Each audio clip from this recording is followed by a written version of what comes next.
And then finally, as we go to the actual battleground, we have again just tons of these statues, and they're arranged in this way, almost like somebody either trying to ward something off, maybe, or somebody trying to petition something. It's just, there's so much ambient storytelling to consider when you get to this location. And now we have our friend, Elamir of the Briar, who is the bell-bearing... Okay. Excuse me. Oh, I can't because of this weapon. I did not realize that. Okay. I did not realize that. Okay. Yeah, I just thought that I could parry... Okay, let's try this. No skill.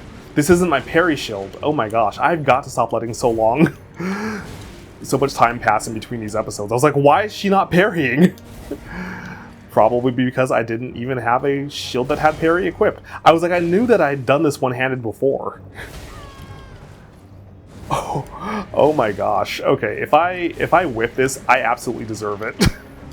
I completely forgot that I specifically had that shield have no skills, so that I could have a shield that I could have out and still wield Ashes of War with my right hand weapon. Oh my goodness, that's hilarious.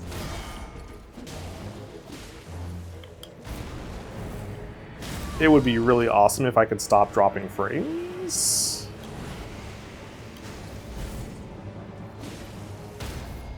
Yeah, I've got to figure out, I've never figured out why Elden Ring stutters on my desktop. That's bad. Oh my gosh. Oh my gosh. Oh my gosh. Oh my gosh.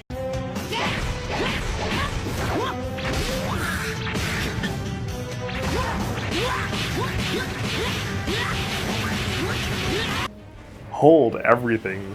This could not possibly be going worse. Like, I'm not going to blame the stutters for my messed up parry timing. That's just me being out of practice. But walking into this fight and forgetting to... We're going to agree. I completely forgot that shield didn't have parry on it. Oh my gosh. But okay, why am I even carrying this shield? Because I always wield that weapon two-handed. I may as well just always have this shield out. Well, okay, yeah, 100% physical damage negation, but why would I not just always have this shield out? Good gracious. Okay, so we're gonna talk about something here that may be a little out there. So we're gonna toe the line between speculation and headcanon. So when we look around this environment, we have this statue of Melania front and center to be looked upon when you enter this room. We have more of these statues of the various, females, but we also have Cleanrot Knight armor that's been collected in the throne room. And we also have this collection of prosthetics that are fashioned after what Melania herself wears.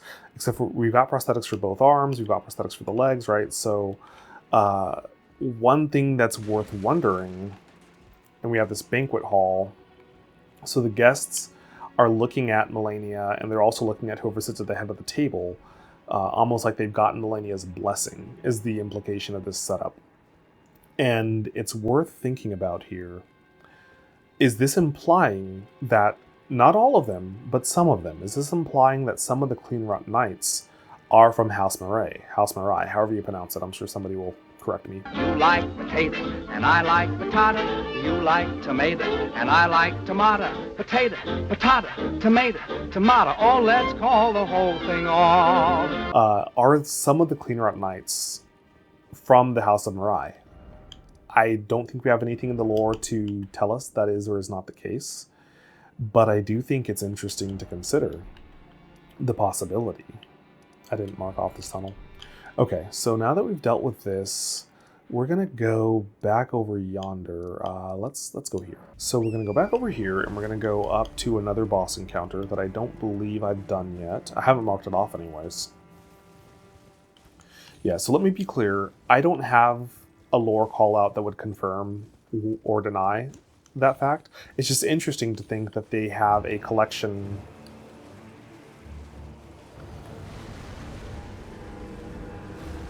I thought I could use Mikla's Ring of Light on horseback. Maybe I can't. A collection of... Boo. Clean around armor as well. Now, the fact that it's only the chest plates, you know, who knows? But we do have clean rots that are hanging out. Maybe I should just deal with Skeletor here. I don't know if you can. This is one of the few encounters that it's nice to have a holy weapon. Not a lot of times in the base game that you're glad to be carrying a... Can you stop? Excuse me. I see I'm not the only one who started your crap. Okay, can I actually hit the big guy? I don't think I can. Yeah, there's not a lot of times in the base game that you're glad to be wielding a holy weapon, but this is one of the few encounters that you're just like, yeah, alright. And I probably have said this before, but if you can get close enough to slash them and hit them with the Ring of Light, you kind of get double duty there. Now, once you deal with that, these guys don't just peace out. They hang out. They don't just disappear like some of the other encounters. So there's a few different directions that we can go here. This takes us into the Mount Gelmer area. Well, the lower part of it. The lower Gelmer. And there's a few things we can do here. I gotta see how many Stone Sword keys I have. Okay. I have enough Stone Swords to go do the dungeon that's here, which again is another dungeon that I never do. So let's go back and mark we've done the encounter for Wyndham. And we're just going to right on down the way here. I think this might be Mighty Shot. Either Mighty Shot or maybe Barrage. I feel like it's one that has to do with archery. Ow. Rude. Barrage. Which is like my favorite Ash of War to have on a bow. So let's go ahead and right on down the line here. We can go in a couple of different directions to reach a few different encounters. There's a Magma Worm encounter here. There's, I believe, a...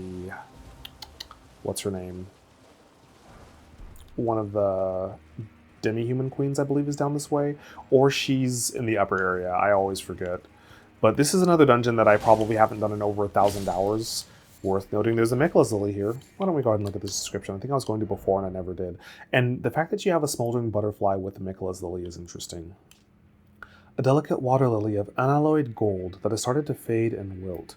Material used for crafting items, blah, blah, blah. A flower signifying faith in the Halleck tree, thought to be beloved by the Empyrean Mikola in his youth.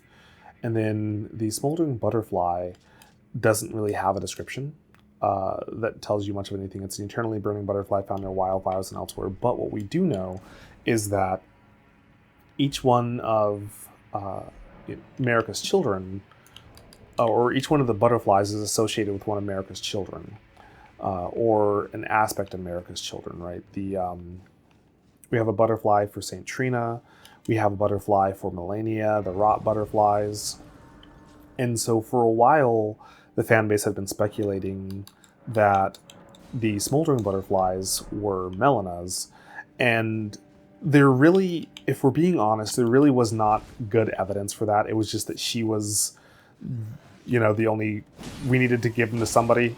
So we were like, I don't know, they're Melena's. Why not? The thing with them being Melena's that doesn't make sense is Melina doesn't really have an association with flame being a part of her, right? The shaky evidence that we used was that Melina sets herself on fire to burn the Erd tree, or, you know, we set her on fire. Fire happens to burn the Erd tree. And then we had the fact that... Oop. Okay. Well, that's not what you want. I sort of remember this dungeon. Melina sets herself on fire to burn the Erd tree, or we set her on fire. The Erd tree's burned, either way. And the fact that when you do the Lord of Frenzied Flame ending, Melina survives the Frenzied Flame, assuming you didn't burn... So you can actually change that ending. If you burn the Erd tree before you take the Frenzied Flame ending, then Melina will not show up because, you know, obvious reasons. But if you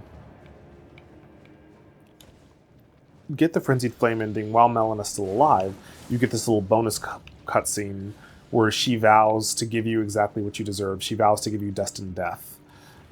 You've betrayed her, you've broken her heart. She had this mission that she set you on that you agreed to do. And she will make sure that you regret your folly. I probably should at any point get something to deal with poison. I have nothing to deal with poison.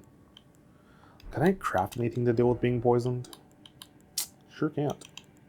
Alright, well, that's unfortunate. And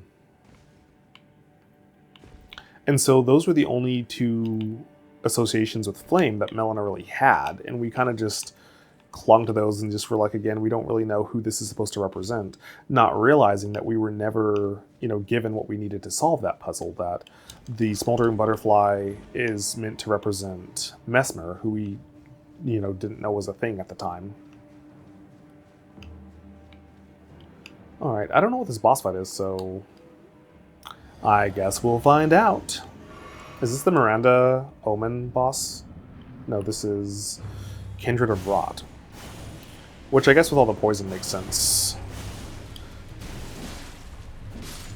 That's one down. Yeah, these guys are just so obnoxious. It's another encounter, though, that's interesting to think about, because we pretty much associate these guys with the Halo Tree region. And so...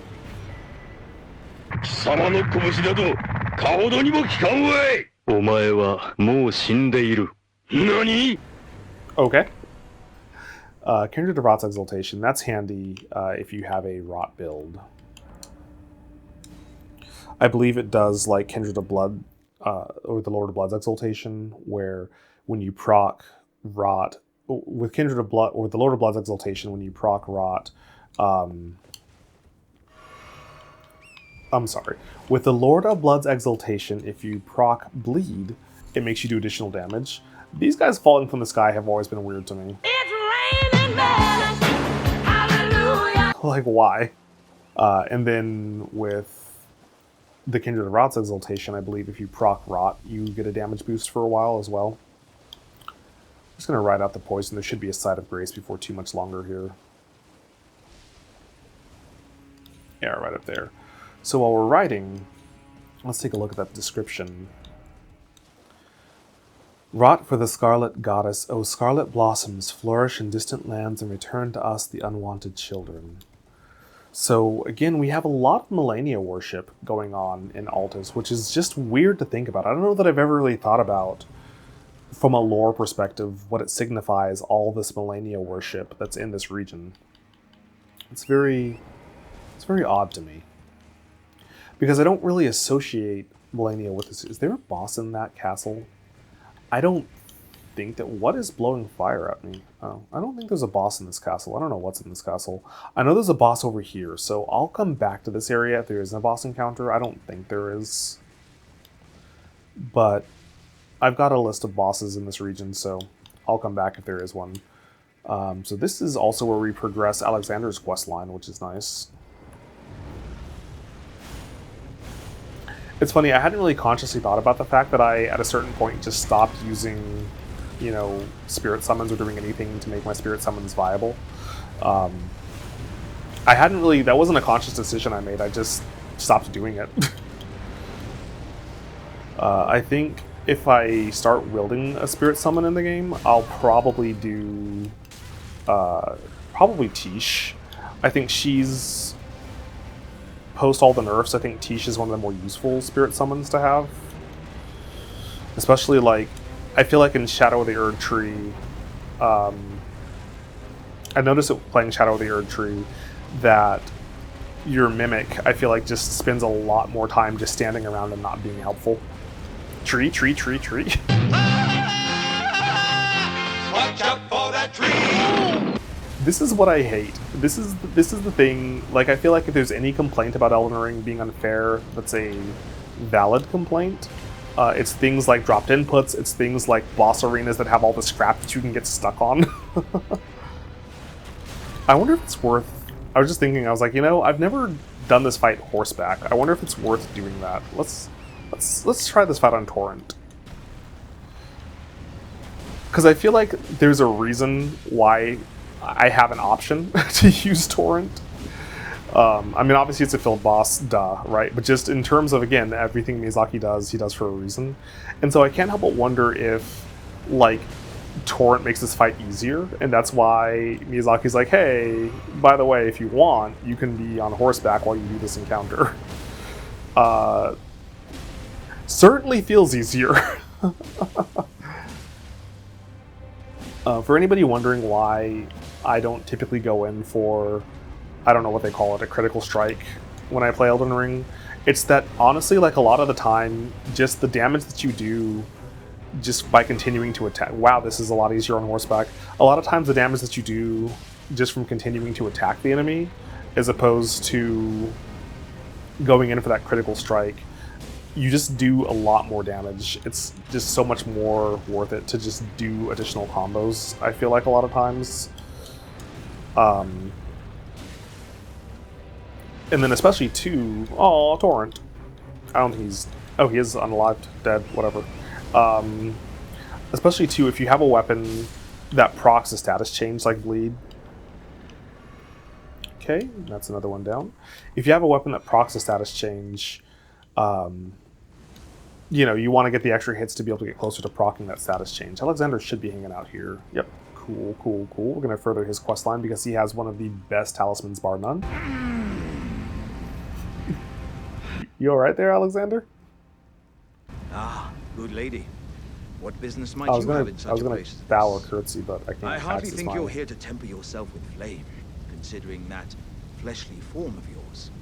Your timing, though, is impeccable as ever. You don't know. Maybe I'm fireproof. Just the thing for you on my journey here. Take it. I'm sure it'll suit you to a T.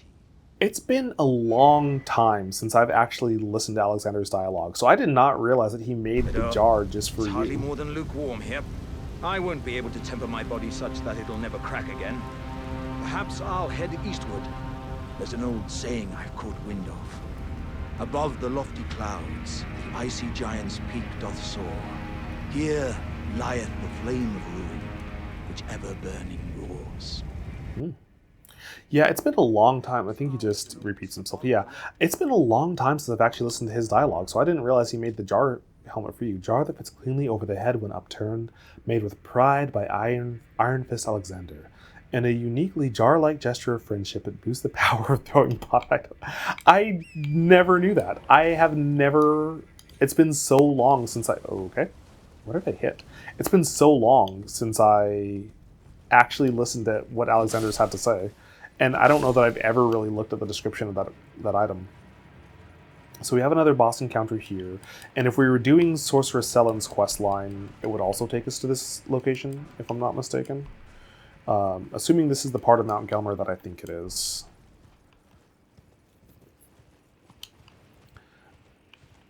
So we've got, I believe, we've got a bear hanging out somewhere around here because there's something to be broken. I think there's something decent up there, but I don't really care about it. There's a pulley bow up here. I know that. But yeah, no, that's interesting. I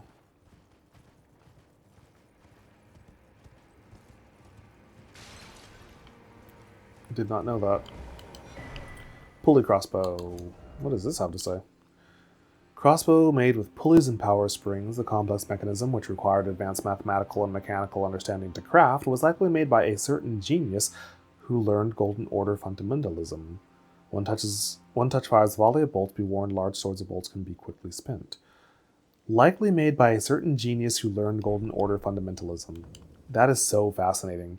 And what I found is in Shadow of the Erd Tree, there's a lot of individuals that are referenced or hinted at in the base game that we kind of learn their identity or learn more about them in the DLC. And so this is another one of those things to where I wonder, there's a scholar and inventor, there's a couple of them that we learn about in Shadow of the Erd Tree, and so I wonder if that's, you know, one of those individuals. So we're gonna actually ride past Maggie and hit this side of Grace real quick first, because everything that you aggroed in the village will follow you into this boss fight, and I find that incredibly obnoxious. And so I like to just ride over and grab this side of Grace to reset all of the aggro before I actually fight Maggie. And you can either pick off Maggie's little assistants here, or you can go and take out Maggie. When you beat Maggie, all of her little ads will just die immediately, which raises some interesting questions, right? Like, what is it about taking out Maggie that makes these various ads drop? And I believe this is an encounter that you get a memory stone for. But I've always wondered, like, was Maggie in some way controlling and sustaining these individuals? And I think it's also worth noting that you have members of the... Okay, so watch. And then all of her ads just drop. And this is so interesting to consider. And I wish you got something other than a memory stone. I wonder if there's some lore about Maggie somewhere else. Because normally you take out the Demi-Human Queen and all of her followers cower. But the fact that when you take Maggie out, all of the followers die, that's fascinating to consider. So again, Mount Gelmir, it leads the way to Volcano Manor. And so there's an association with a certain hatred of America. And do these guys respawn when you rush to the side of Grace? I don't think they do. Yeah, they're just gone. And so there's an association. What can I get down from here? I don't know that I've ever really looked at what's over here. Can I survive this drop? Let's do a little science. Because Rykard hangs out. Okay. Interesting. Am I some kind of dumb? Because this lets you skip a lot of the Volcano Manor climb, right? Because then I just want to go over here and then I want to jump across up there. Am I some kind of dumb?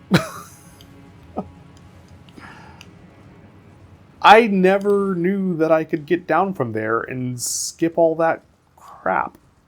Really? Because getting up to... I mean, it's worth going the other way. There's cool things to get. There's like an Anastasia encounter and some other crap. Yeah, I'm not dealing with you. I never knew that I could get down from up there. Because I feel like when you're first learning the game, figuring out how to climb Mount Gelmir is really obnoxious. Because kind of the ordinary way is to go and climb a ladder that's in a battlefield way down over there. So, good to know. Gosh, I'm like 1,600, 1,700 hours in this game and still learning new things. I don't think this is the right way.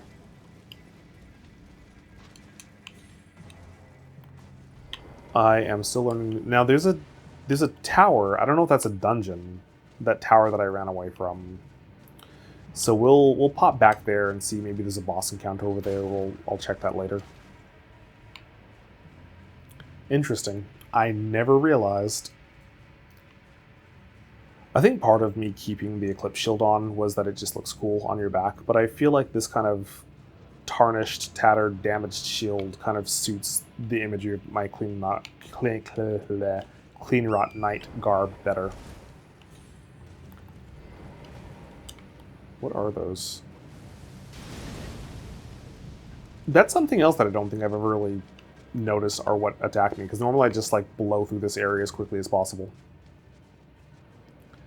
So again, for anybody who forgot, not unlike how we consider Weeping Peninsula and the Karya area as one zone, or no, I'm sorry. Wait, what's that purple item? Not unlike how we considered Weeping and... okay, too much is happening at once. It's worth noting that these are all soldiers that have given in to madness, and they're hanging out here, so that's an interesting call out. But not unlike how we considered Liurnia and Weeping one location, and Limgrave and Weeping one location, Liurnia and Karya one location, good gracious. We're considering Altus and Oh, I forgot there was a boss fight up here. I mean, no, I totally came here on purpose because I knew that this was an encounter.